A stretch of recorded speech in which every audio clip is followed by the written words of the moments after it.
American Horror Story Cult, Episode 3, opens with the good doctor and a set of patients who also possess a certain phobia.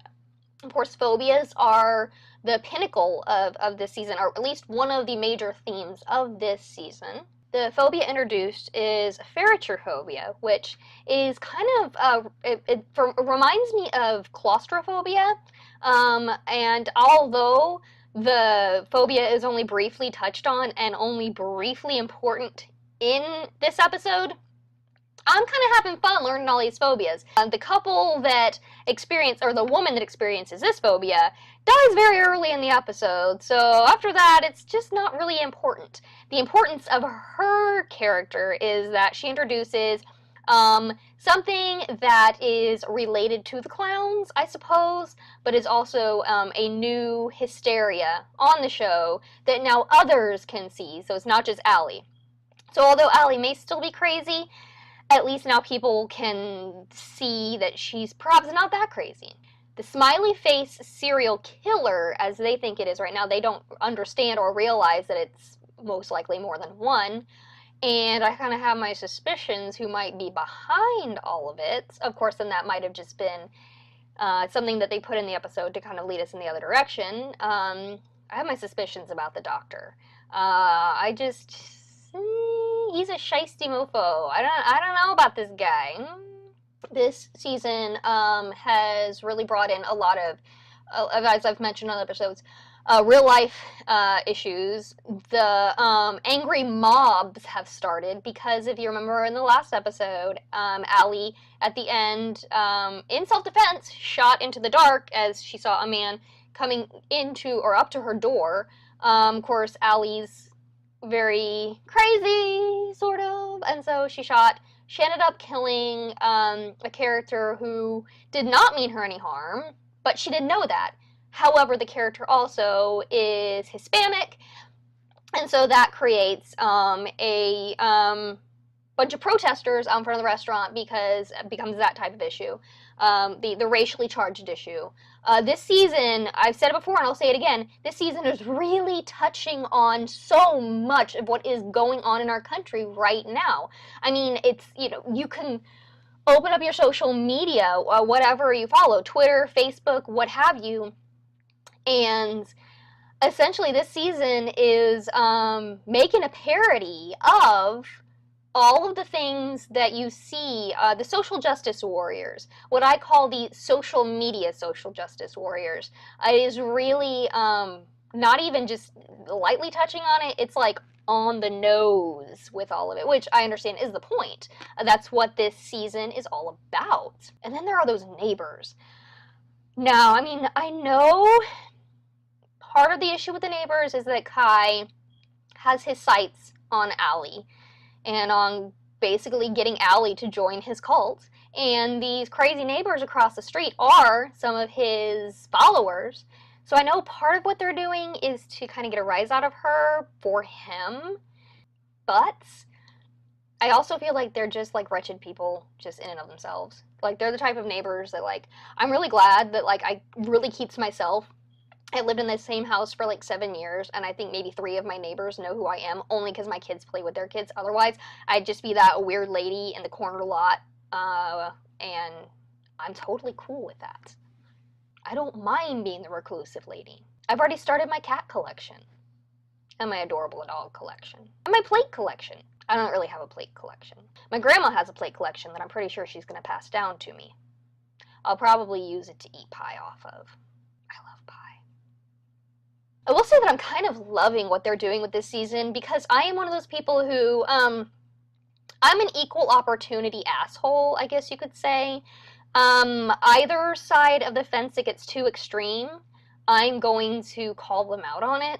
And so I'm a libertarian, guys. I mean, come on, everybody hates libertarians. So, the extreme rights, the extreme lefts. This season is putting them in the spotlight. And I'm not going to say I hate it. I kind of get a good chuckle out of it. And of course, with it mixing, the blood and gore into it, that's just like right up my alley. Now, you don't have to agree with their presentation, which I'm sure a lot of folks don't, to appreciate what they're doing. which I'm sure a lot of folks don't. Remember, folks, at the end of the day, it's artistic expression, so you kind of have to deal with it. But back to those asshole neighbors. So, they're really upset with what Allie did.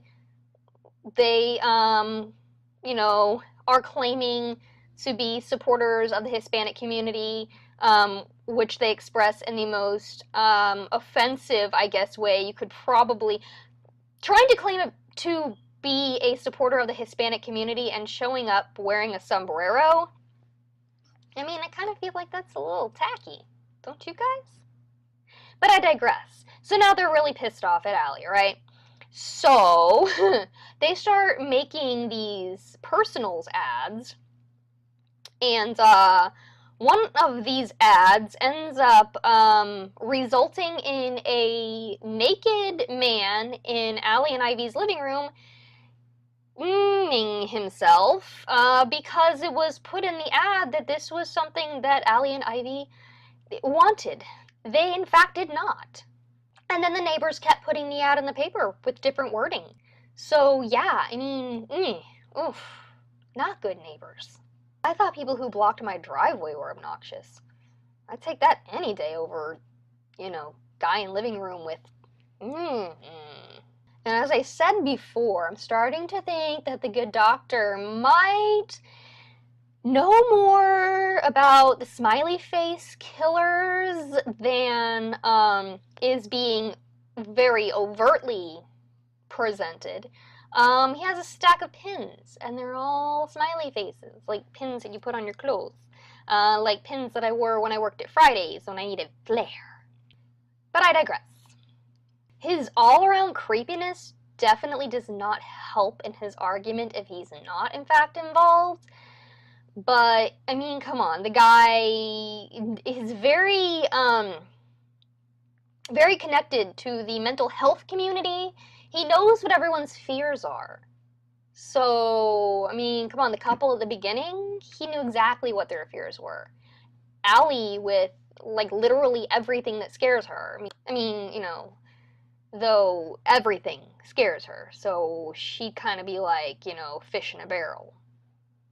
The other lady and her husband, who also was killed with her, was a bit more of a specific phobia, so I don't know. Obviously we're going to find out, but I've got my preconceived notions about this fella. So Allie decides she's going to go try and reason with the protesters, which goes about as well as one would expect. But then, like, what's with that voodoo that Kai used to disband them? Like, I hear this, like, a subtle sound when Kai walks up, and then they just all leave. And he's like, I told you I was gonna help you. Or I told you I was gonna take care of you, something like that. And so it's like, okay, Kai is really... I totally just hummed the tune to Mighty Mouse. Here I come to save the day. Which is what Kai actually, you know, thinks he's doing. In a roundabout kind of twisted Charlie Manson kind of way. I do just have to say that those neighbors are kind of getting my blood pressure up. Like, I get, like, agitated when I'm watching them. Like, especially the woman, when I'm listening to her, I'm just like, I want to punch this bitch. But I know it's all part of the, you know, it's part of the building of it. But I'm just like, damn, I really hate her. Of course, we see them both at Kai's table, where he has them sat down, and he's, you know, playing with them through his whole world domination through pinky swears thing. Yes, I said world domination through pinky swears. Deal with it. Pinky swears are binding, guys. I'm sure that's all going to work out well. Toward the end of the episode, Allie, Ivy, and Oz sit down for a delicious, wonderful, laughing, joyful family dinner, which we know only means the bad shit is about to happen. Oh, and bad shit does indeed happen. Seems all is not well in suburbia. You see, there are these trucks that seem to be driving up and down the streets at night, blowing this green gas out. And it's not good. It's very bad, and Allie wants to get after them and do bad things to them. And then there's a few more pinky swears. pinky swears for world domination. And then this episode ends with everything falling apart for Allie and Ivy. Of course, that's interrupted by the neighbor accusing Allie of murder. And then there's those damn smiley faces. First the clowns, now the smiley faces. The smiley faces would seem to be the latest thing sending Allie into hysterics. Only with good reason, because everybody else can see the smiley faces, and the smiley faces have been on the news because everyone who has been murdered recently in the town had a big old bloody smiley face on their wall. Well, Allie and Ivy have been marked. Their neighbors have been marked. Everybody's been marked. You get a smiley face. You get a smiley face. You get a smiley face. You get a smiley face. It would seem that all is not well in the suburbs. And because this is American Horror Story, things are only bound to get worse before they get better. They always do get better, because the last few episodes are where I get all teary-eyed, because these guys are really good at, like, scaring the shit out of you, and then the catharsis is just, like, overwhelming. Even with Freak Show, which by all accounts was the worst season of American Horror Story ever. The catharsis, man. Tune in next Wednesday for my next American Horror Story Cult Edition.